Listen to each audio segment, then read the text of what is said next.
Hello mga kamahalan, at for today's video, ayan, nakabili tayo ng ganito sa Shopee. Ito nga pala yung Cyclamen na derailleur pulley. Okay, so nagtrending to nakaraan sa Shopee at mukhang maganda naman siya, nakita ko sa mga review nila. At ito nga pala yung ating rear derailleur guide.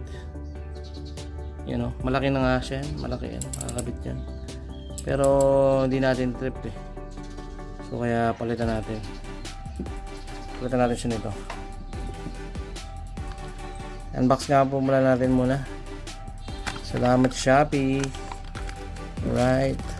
Uy, may kasama siyang Allen. At yung bolt. May Loctite na rin sa dulo. Blue Loctite. At ano pa ba? Naman niya. Meron isang manual.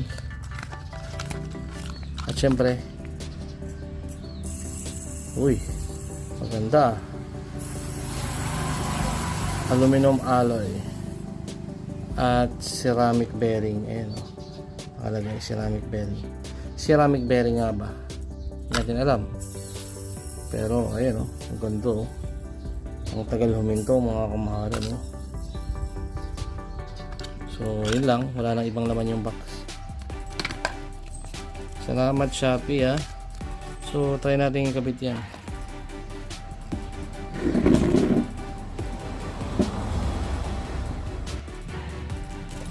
Without further ado mga kamahalan, kabit na natin siya. Kasama nitong kanyang mga tools na included. At yung mga bolts tsaka washer. So sa tingin ko naman is self-explanatory lang naman ang pagkakabit nito. Ayan o, ganyan lang daw yan eh. Try nga natin. Sana plug and play dito at hindi naman masira yung ating unit. So sulpak naman dito. Ayan, pinabaklas na po natin mga kamahalan. At ayan nga po, lumuwag na nga po ito. Tingin ko tanggal na po.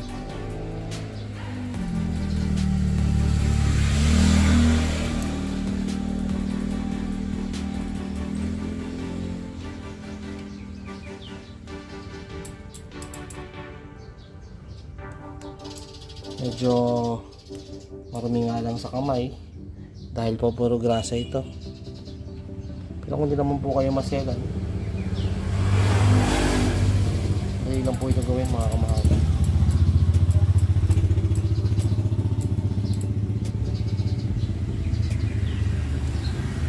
Yung sa likod tutusukin lang po natin para makuha po natin itong bolt na to.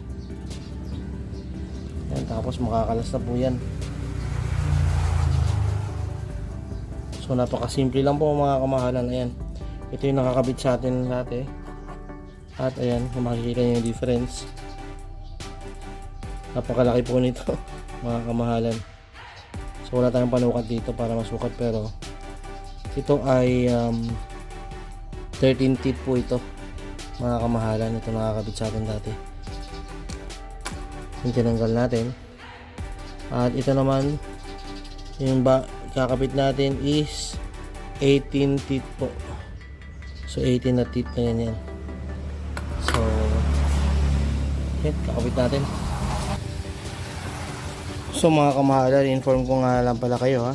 So meron po tayo ditong Shimano Tiagra. So baka yan, malito tayo. So yan po yung nakakabit dito sa ating Mountain Peak na Aero 4700. Stock po yan mga kamahalan, yung kanyang Shimano Tiagra na derailleur. At sana mag plug and play nga talaga.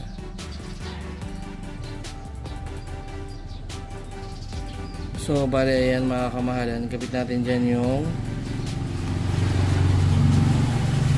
washer na included sa kanya. So kabilaan po yan. Siyempre huwag natin wawalain.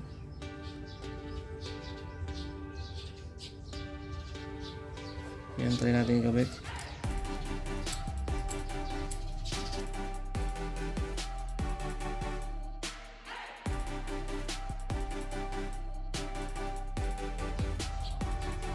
kailangan po natin alalayan yung washer para may kabit po natin dahil medyo tricky po yung pagkabit dito.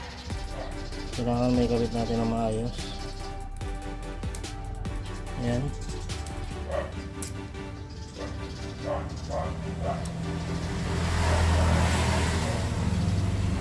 Pag may kabit na po is siyempre amat-amatan lang po natin higpitan.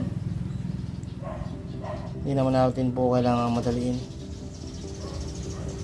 So hintayin natin talagang tumama siya mismo dun sa butas. Mahalan. At syempre tutugmanin po natin kung sasakto po ba siya dito.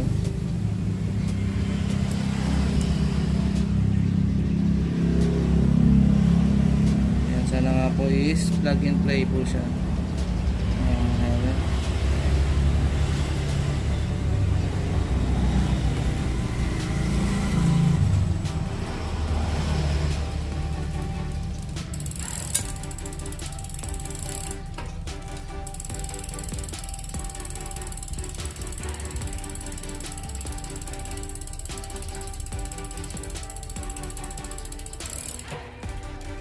So medyo siko-siko lang po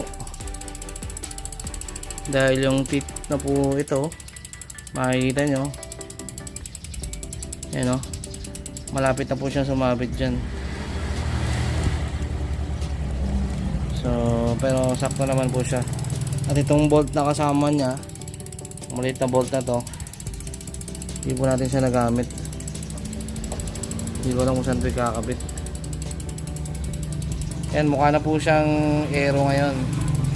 Ayan o, pakaangas po mga kamahalan. So sa shifting naman po dito sa harapan saka sa likod, bali totono na lang po natin kung may pagkakaiba. Baka kailangan nating i-adjust ng konti dahil lumaki na po yung ating derailleur guide. So kumain siya ng mahabang chain. So tingnan na lang po natin, calibrate na lang natin for later po. Maraming salamat pala Shopee at syempre doon sa seller. At yun, nakabili tayo nitong Cyclame na derailleur gear guide. So hindi po tayo binayaran ni Cyclame para i-review yung kanilang product. At hindi rin tayo endorse ni Shopee. So sarili po natin pera yung pinambili natin dito. Ayan, pero open po tayo sa mga endorsement at sa mga product advertisement. At ayun, hopefully sana naman Shopee and seller pati Cyclame. So looking forward sa mga new products ninyo at sa mga new innovations po na gagawin. Ayun, napakaganda po ng product na to. So in my own opinion lang po, you can take it or you can reject it. In my own opinion, maganda po yung product. So pogi po talaga at syempre ceramic bearings, napakaganda ng replay nya. Hindi katulad ditong old na to. So maganda rin naman ito, nga lang medyo nasawa na tayo sa ganito eh. So bali ganito po yung ginawa natin dito sa Cyclame na ating roller guide. May kasama po siya sa box, pinakita ko. Mas mahaba po na ganito para dito po sa bolt na yan. Meron siyang dalawa. Yung nakakabit dito sa kabila, ito po yun, maikli. So yung mas mahabang bolt po, kinabit po natin para maging stopper po ng ating derailleur. So since na walang stopper po yung ating derailleur, gumamit po tayo ng drill. Ayan, nagbutas po tayo dito sa ating derailleur. Ayun, makikita po ninyo mayroon na siyang butas. Hindi lang maganda yung pagkabutas ko, pero it will do the job para maging stopper po siya at hindi na siya pumunta dito, hindi na siya gumalaw. So ano na po yan siya, fix na po yan. So yan po yung itsura nya, napaka-pogi po. So yan, install it kung gusto niyo. Install it at your own risk. So kailangan pong i-modify lang po natin yung ating ayan, yung ating derailleur na Tiagra, Shimano Tiagra. So para may kabit po natin ng maayos yan. So ayan po, kabit na natin. Kung titingnan po natin yung ating derailleur, dagdag pogi points po siya dahil para na pong hollow yung ating roller guide. So pogi na po yung ating bisikleta. Bali tinest drive na po natin siya. So hindi na po natin kailangan mag-adjust pa ng kable para sa adjustment ng kanyang gearings sa likod tsaka sa harap dahil ganoon pa rin naman wala namang pinagbago. So bali lumaki lang talaga itong ating roller guide, tapos the same pa rin yung kanyang gearings. So ayan mga kamahalan, napaka-pogi po talaga, pumagay sa ating gravel bike itong Cyclami, pogi Shimano Tiagra. Alright, thank you po sa panonood ng video na to, at sana po i-hit nyo po yung like and subscribe button para updated po kayo sa mga next videos na gagawin natin.